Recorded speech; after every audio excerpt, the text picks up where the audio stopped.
আসসালামু আলাইকুম। পুলিশ পদোন্নতি প্রত্যাশী ভাই বোনেরা, আজকে আপনাদের সড়ক পরিবহন আইন গল্পের মাধ্যমে শেখানো হবে।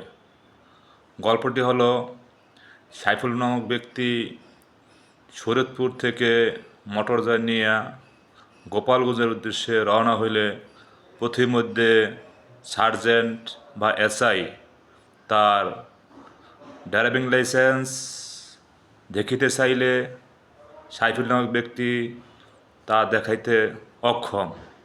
এই ক্ষেত্রে সাইফুল নামক ব্যক্তির অপরাধ কি প্রশ্নে জানতে চাওয়া হয়েছে।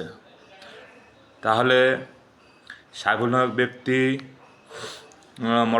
ড্রাইভিং লাইসেন্স চালানোর ক্ষেত্রে তার ড্রাইভিং লাইসেন্স থাকা দরকার।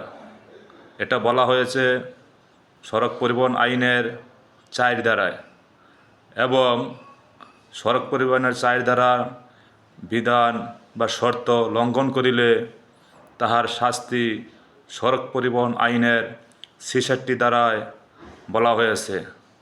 আমরা জানি 4 ধারায় বলা হয়েছে যে মোটরযান চালনা করতে হলে ড্রাইভিং লাইসেন্স প্রয়োজন, এবং আপনি হালকা ড্রাইভিং লাইসেন্স দিয়া বাড়ি মোটরযান চালনা করতে পারিবেন না।